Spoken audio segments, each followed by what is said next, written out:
Bom dia, hoje nós vamos falar sobre holding familiar e proteção patrimonial.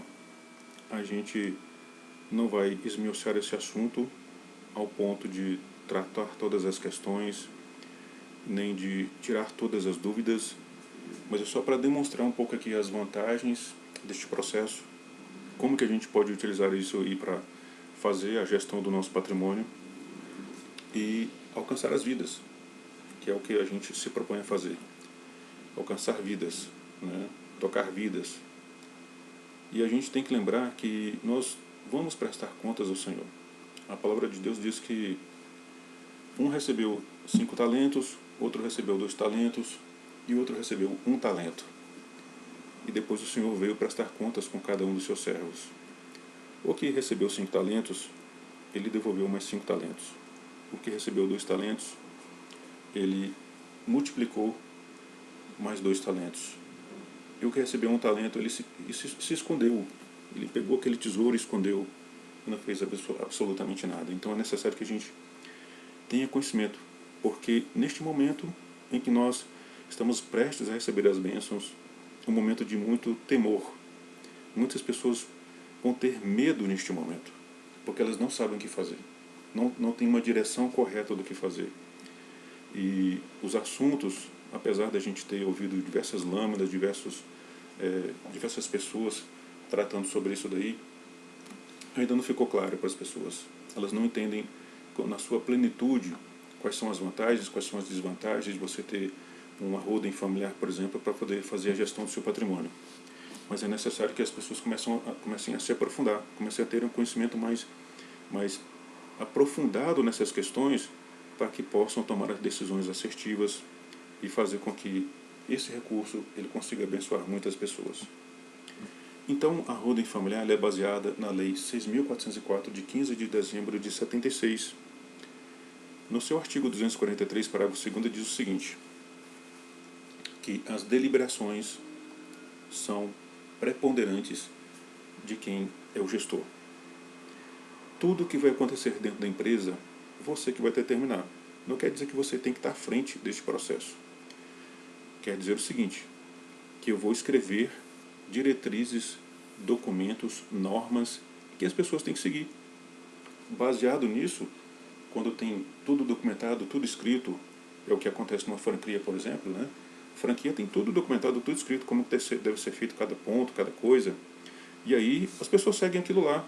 Se eles seguirem corretamente, uma receita que já deu certo, que já funcionou em outros locais, então a sua chance de ter resultado positivo é muito grande.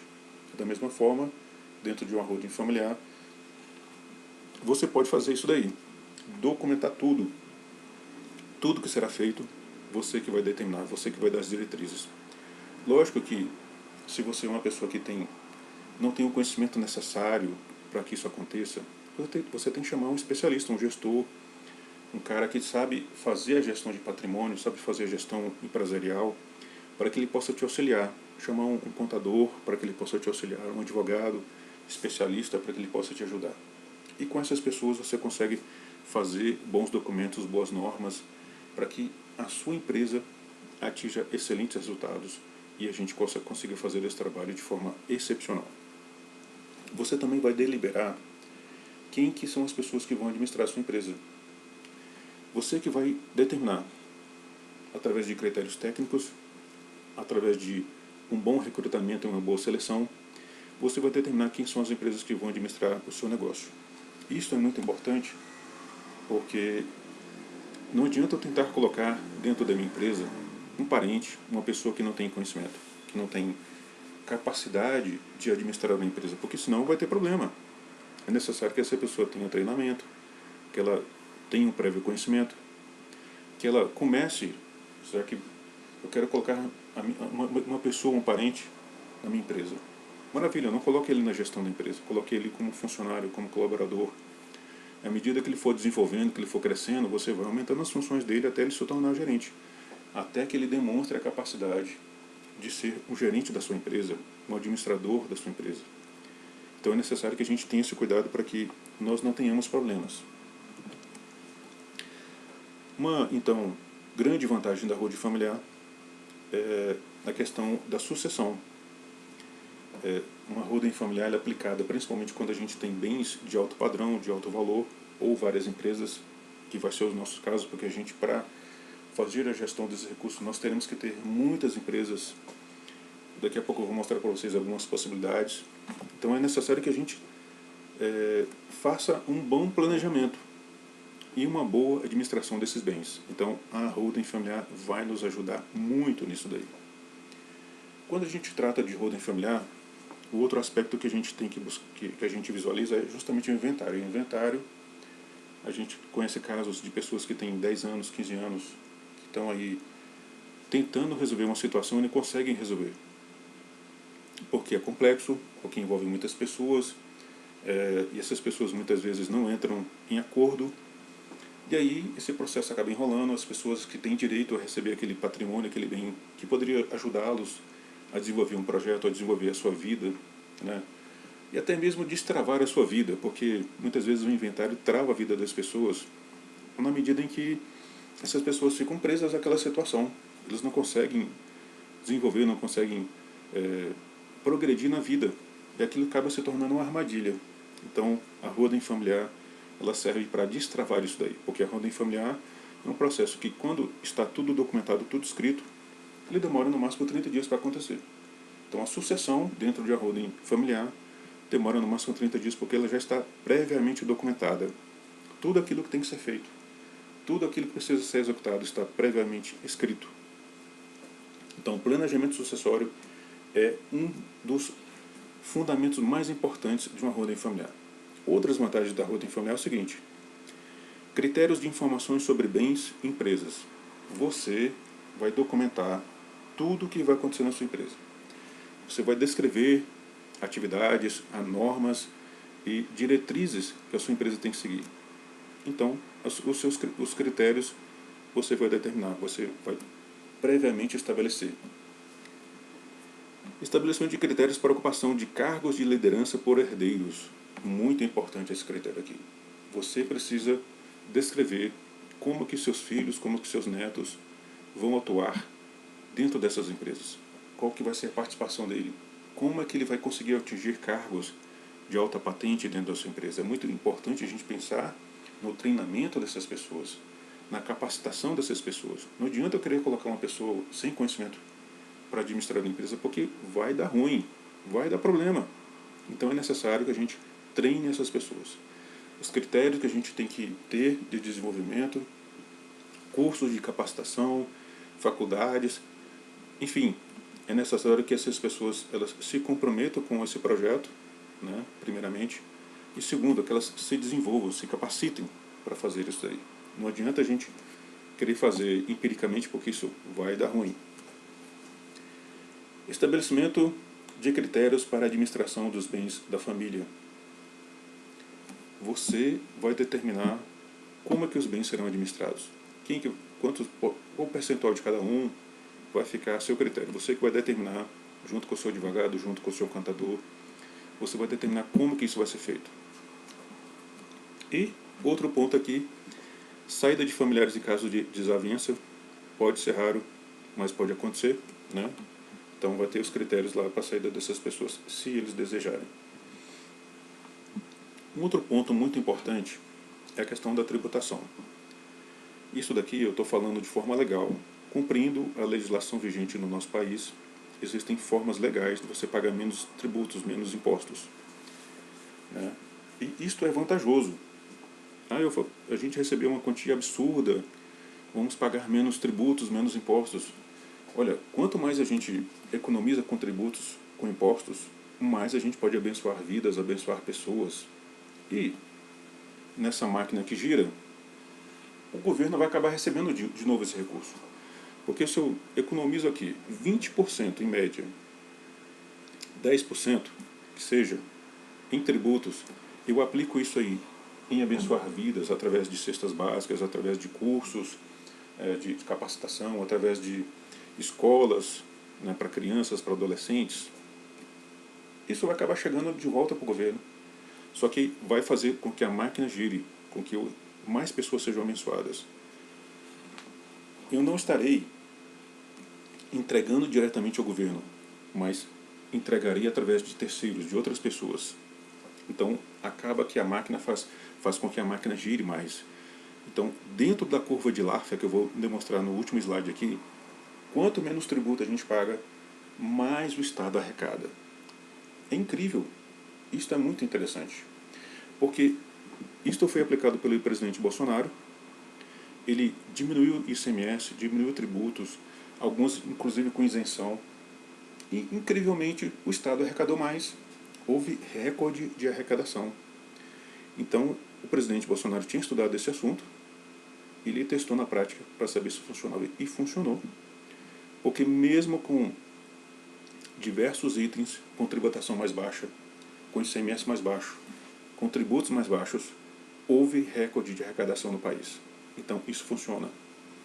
Quanto menos impostos é cobrado das pessoas, mais a máquina funciona, mais empregos são gerados, mais tributos são pagos, porque à medida que mais empregos são gerados, mais pessoas estão consumindo, mais a máquina está girando. Então, neste ponto, a gente está acostumado, como brasileiro, a pagar muito. A gente paga muito imposto mesmo. E a gente tem que parar com essa ideia de que quanto mais tributo, melhor para o país. Não é melhor para o país. Essa é uma visão socialista. Inclusive, a gente vê aí na Argentina, as pessoas estão pagando altos tributos, altos impostos, e o país está quebrando. A inflação está absurda. Por quê? Porque essa não é a forma correta. A forma correta é menos tributação, menos impostos. E dentro da holding familiar isso é possível dentro da legislação de forma legal. Aqui tem mais um quadro demonstrando como que a gente pode fazer isso dentro da holding familiar, as vantagens, as diferenças de tributações, né, aí de pessoa física e dentro de uma holding familiar. Então a gente paga metade dos impostos, digamos assim, metade dos impostos. Já é uma vantagem muito grande. Aqui uma diferença de demonstração, eu estou vendendo um imóvel de R$600 mil, e a diferença de tributação de imposto de renda, ela já me dá uma vantagem aqui de quase R$30 mil, né? É muita diferença. É um recurso que você pode aí comprar cestas básicas, que você pode abençoar pessoas, abençoar vidas, né?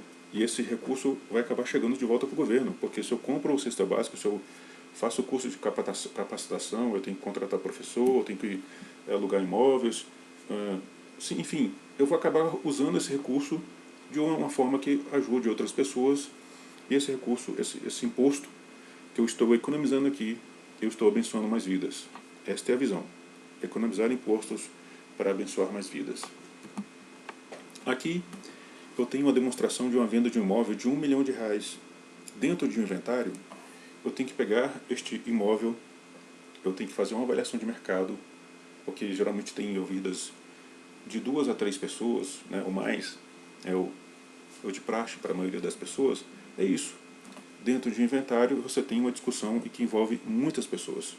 E dessa forma você tem que fazer a venda de imóvel, avaliação de acordo com o valor de mercado. Dentro de uma holding familiar, é o valor declarado do imposto de renda. Quando eu comprei o imóvel, lá, ele valia R$300 mil, nesse caso aqui específico. Ele valia 300 mil, ou seja, o valor que eu declarei no meu imposto de renda é o valor que vai ser feito a transação pela holding familiar. Dessa forma a gente vai economizar, olha só, com cartório de notas, com certidões, a gente vai economizar com cartório de registro de imóveis, a gente vai economizar com ITCMD, a gente vai economizar com custas e taxas da justiça, a gente economiza com advogado, a gente não tem o deságio de venda, não tem a venda com deságio, né? Ou seja, olha só a vantagem que a gente tem quando a gente vende através de uma holding familiar. Isso daqui, gente, é legal. Isso aqui dentro das normas vigentes do nosso país a gente pode fazer isso. Tá? Eu não estou aqui sonegando imposto. E esse valor que eu economizei aqui, olha, de R$394 mil, imagina quantas cestas básicas que eu posso comprar, que eu posso distribuir, que eu posso abençoar, que eu posso fazer cursos de capacitação. Imagina quantas vidas podem ser abençoadas com esse recurso aqui. Muitas vidas. Então, dentro de uma holding familiar, aqui eu vou tratar neste ponto da célula cofre. A célula cofre é onde eu coloco os meus patrimônios, aquilo que é do meu interesse, do interesse da minha família. Eu tenho um carro que é da minha família, casa que é da minha família, lote da minha família, apartamento da minha família, cotas de empresas que eu comprei da minha família, coloco tudo dentro da holding cofre. A holding cofre, então, é onde eu blindo o meu patrimônio, literalmente. Eu crio um escudo, uma barreira de proteção para o meu patrimônio. E dentro da célula cofre, que cuida de todo o meu patrimônio, eu tenho que ter também, na sequência, um outro CNPJ. Eu tenho o CNPJ da célula cofre, eu tenho o CNPJ da holding de transferência, eu tenho o CNPJ da célula de movimentação, da holding de movimentação. Para que isso daí? Para blindar o meu patrimônio de ações judiciais que queiram impactar o meu patrimônio. Quando eu tenho, então, aqui uma holding de movimentação, todas as ações, tudo aquilo que é comunicado através da justiça, porque hoje, infelizmente, a gente tem uma justiça que ela tem um lado, uma justiça que é enviesada, uma justiça que não é justa. E para que a gente blinde o nosso patrimônio de forma correta, a gente tem que fazer dessa forma aqui. Holding de movimentação, holding de transferência e holding célula cofre. Mas para que eu tenho que ter 3 CNPJ? Para que você seja protegido, para que você seja blindado. Isso aqui é uma visão que a gente teve, a gente discutiu com advogados, a gente conversou e acabou chegando nesse consenso. Dentro das nossas necessidades, dentro daquilo que a gente tinha conversado com ele, a melhor forma de blindar o nosso patrimônio seria dessa forma aqui. Cada pessoa, cada um de vocês que está recebendo esse áudio tem uma necessidade, tem os seus impactos pessoais. Dessa forma, você pode ter uma outra configuração.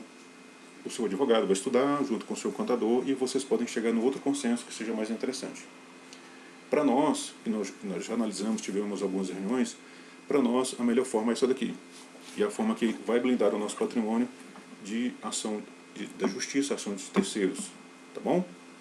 Então, dentro da holding familiar, eu tenho então a holding de movimentação, a holding de transferência. A holding de movimentação, então, eu tenho todos os projetos que estão sendo desenvolvidos, as fundações, as escolas, né? Eu tenho aí os projetos de construção de casas, de construção de edifícios, né? Que a gente vai vender, que a gente vai fazer doação, enfim, ou que a gente vai vender por um valor absolutamente irrisório, porque já que se a legislação do NESARA, GESARA, prevê uma dificuldade para que a gente faça doação de imóveis, a gente vende por um valor irrisório.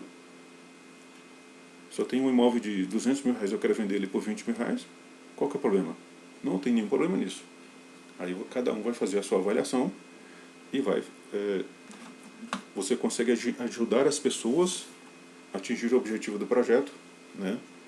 Mas com segurança, com integridade do seu patrimônio, você protegendo o seu patrimônio, aquilo que é do seu interesse. Então, dentro da holding de movimentação, eu vou ter, então, aqui a sociedade de propósito específico. No caso da sociedade de propósito específico, é para desenvolvimento de apartamentos, de prédios. Então, eu quero fazer a construção de um apartamento de 8 andares, né, para poder fazer a venda ou para fazer doação daqui a 5 anos. Eu vou fazendo várias sociedades de propósito específico. Cada prédio que eu construo é uma sociedade de propósito específico. Cada um desses prédios é um CNPJ. Como que funciona uma sociedade de propósito específico? Eu crio um CNPJ, contrato uma empresa terceirizada, especialista em construção, pessoal capacitado, pessoal treinado, né? A gente faz um contrato bem fundamentado, a gente descreve todos os itens que serão escritos, que serão feitos, tudo aquilo que será executado. E neste ponto aqui é muito interessante que a gente entenda o seguinte: quando a gente constrói apartamentos, a melhor forma de você fazer isso é fazer uma obra cinza. O que é uma obra cinza? Uma obra cinza é quando você não coloca acabamento, você não coloca espelho de tomada, você não coloca as lâmpadas, e você não coloca piso, você entrega no contrapiso.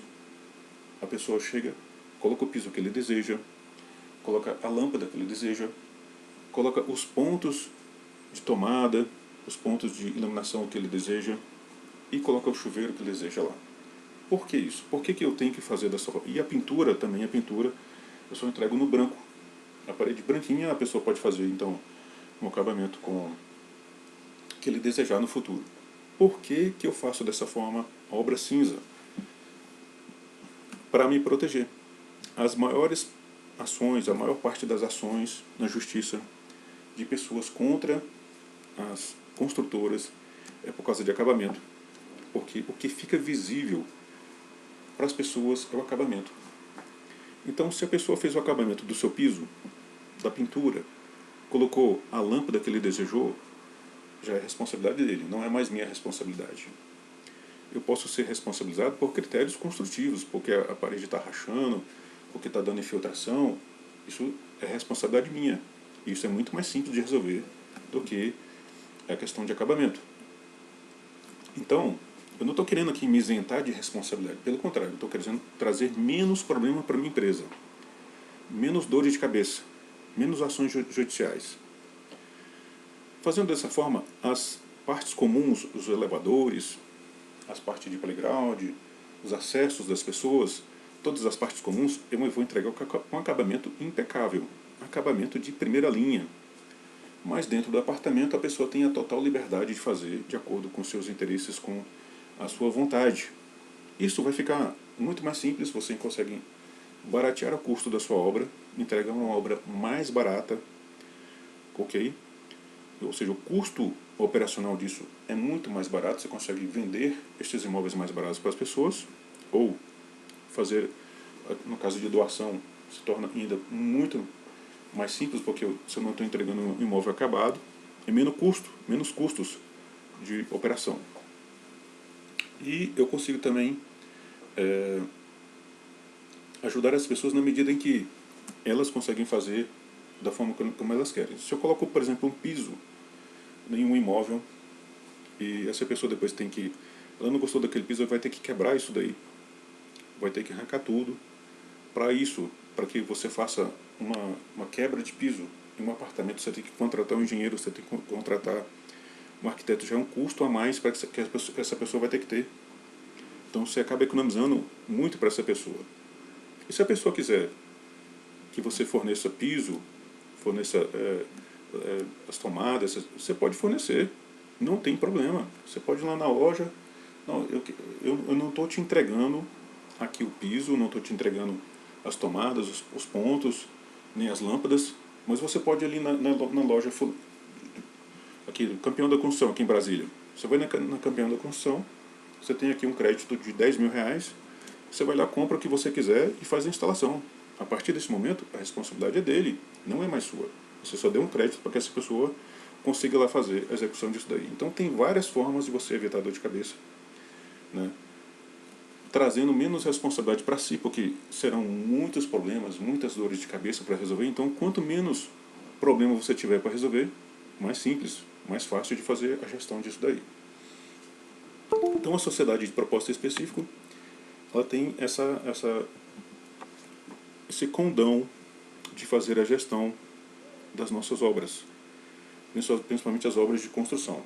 A gente pode fazer a aplicação em diversos pontos. Você vai procurar aí um contador, um advogado especialista para te ajudar nesses pontos aqui. Eu só estou dando uma visão geral deste assunto. Então, a sociedade de propósito específico, qual que é a principal vantagem dele? Eu vou ter aqui, suponhamos que eu construo um prédio para venda. Eu tenho, então, 16 apartamentos. Quando eu já tiver vendido aí uns 10 apartamentos, o corretor que eu contratei tiver vendido uns 10 apartamentos, eu vou fazer uma assembleia.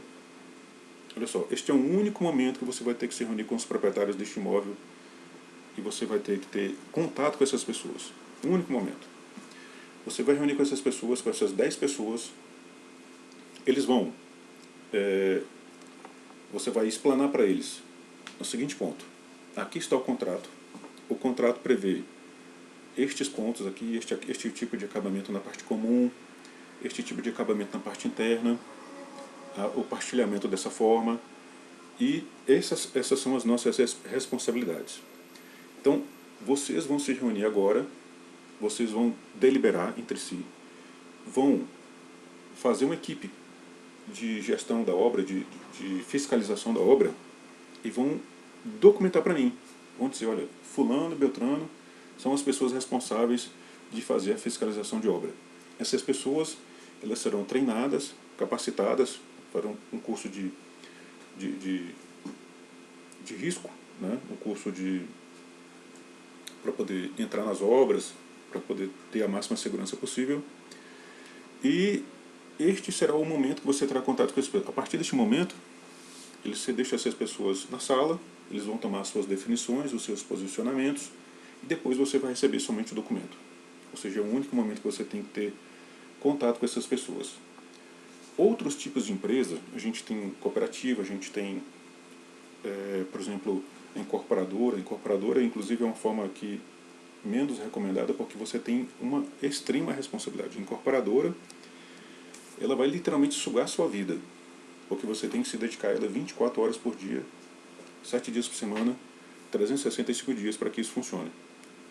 Uma SPE, eu contrato uma terceirizada, essa terceirizada ela tem que cumprir aquilo que eu estabeleci no contrato. E eu posso ter engenheiros, arquitetos, que fiscalizem se aquilo está sendo feito corretamente. Torna a minha vida muito mais simples. Então aqui estou mostrando para vocês as formas mais interessantes para que a gente possa fazer a gestão desse patrimônio. Tá bom? Então, a gente tem dentro da SPE auditoria. Inclusive, recomendado que todo final de ano seja contratado uma auditoria independente, uma empresa de alto nível, de alto gabarito. Não economize recurso nisso. Este ponto é interessante, não economizar dinheiro. Contrate uma boa empresa de auditoria, porque essa empresa de auditoria ela vai te mostrar todas as falhas que você está tendo. Por mais que você tenha feito as coisas corretas, que você seja uma pessoa íntegra, você vai ter falhas de gestão. Isso daí eu já contratei auditoria e a gente era assim, muito correto, a gente atuava de uma forma muito precisa, mas mesmo assim, quando a auditoria chegou, ela encontrou falhas. Ela encontrou, tem vários pontos aqui que você pode melhorar, que você pode atuar e gerenciar de forma melhor a sua empresa. Então, é interessante contratar a auditoria? Muito, com certeza. Contrate a auditoria, porque você vai aperfeiçoar os seus processos, aperfeiçoar a sua gestão. Tá bom? E falando sobre a curva de Laffer, aqui a gente tem na parte verde uma região de aumento de receita. Quando o Estado está com a carga tributária alta, então a gente tem aqui nesse gráfico duas linhas, carga tributária e arrecadação. Então, à medida que o Estado está com a carga tributária muito alta, você vai perceber que a determinado ponto, que é o ponto de maximização de receita. Esse ponto aqui na curva de Laffer é 22,5%. Ou seja, o ponto máximo ideal de tributação do Estado é 22,5%. Só por isso aí a gente já percebe, quando a gente volta lá atrás, na questão do imposto de renda, que cobra 27,5%, a gente já percebe que já existe um problema, porque já está ultrapassando esses 22,5%. O que acontece quando o Estado está cobrando menos disso para você, ou seja, está nesse ponto na parte verde aqui, ó, ponto de maximização do crescimento. Ou seja, é um ponto intermediário entre uma arrecadação, uma carga tributária mediana, mais baixa, e arrecadação. Ou seja, se eu consigo cobrar menos das pessoas, eu vou conseguir fazer com que o Estado se movimente mais. Por quê? Porque as pessoas vão investir mais, elas vão gerar mais emprego, elas vão investir mais nas suas empresas. A capacidade ociosa, ou seja, aquele recurso que eu tenho no meu bolso, é mais vantajoso eu pegar esse recurso, aplicar na minha empresa, aplicar em estoque, aplicar em processos, aplicar em produtos, para que isso vá para o mercado. Quando isso acontece, o meu mercado vai funcionar mais, ele vai ser mais ativo, as pessoas vão consumir mais e dessa forma o Estado acaba arrecadando mais. Por isso que explica que o nosso governo Bolsonaro, né, ele conseguiu arrecadar mais esse ano. Por quê? Mesmo diminuindo tributos, mesmo diminuindo impostos, ICMS, acabou que o Estado arrecadou mais. Muito interessante isso. Então, a gente está, como o brasileiro, acostumado a pagar muito imposto, né? A carga tributária é muito alta e a gente tem que aqui dar um mérito para o governo Bolsonaro, que ele definiu a carga tributária do Nesária e Gesária em torno de 15%. Ou seja, ele, como um visionário nessa questão, ele prefere que mais pessoas recebam recursos para que seja mais investido em ação social, seja mais investido em educação, seja mais investido em pessoas, porque ele sabe que vai ter um retorno maior para o Estado. Vai ter mais capacitação para das pessoas, né? E dessa forma a máquina vai girar melhor. Então essa é a visão geral sobre holding familiar que eu queria trazer para vocês. Eu com certeza não vou aqui esmiuçar este assunto, não vou tratar todos os pontos, nem tirar todas as dúvidas, só para dar uma visão geral para as pessoas. E é interessante que vocês busquem então um contador especialista, um advogado especialista, né? E façam com que esse conhecimento ele seja apropriado por vocês, que vocês possam entender isso com mais clareza. Isso aqui é uma forma de dar uma visão geral do assunto, tá? Para que vocês possam então buscar mais informação, se aprofundar mais nisso daí. Eu quero ainda trazer um áudio sobre fundação, as vantagens da gente criar uma fundação para a gente fazer a parte social, né? E depois a gente vai tratar mais de outros pontos, divulgar mais informações para que a gente possa fazer a gestão dos recursos da melhor forma possível. Eu desejo então que vocês espalhem esse áudio, que vocês disseminem esse conhecimento para que mais pessoas entendam pelo menos o básico sobre esse assunto e a gente possa fazer então um trabalho de excelência. Que Deus abençoe a todos vocês, um excelente dia.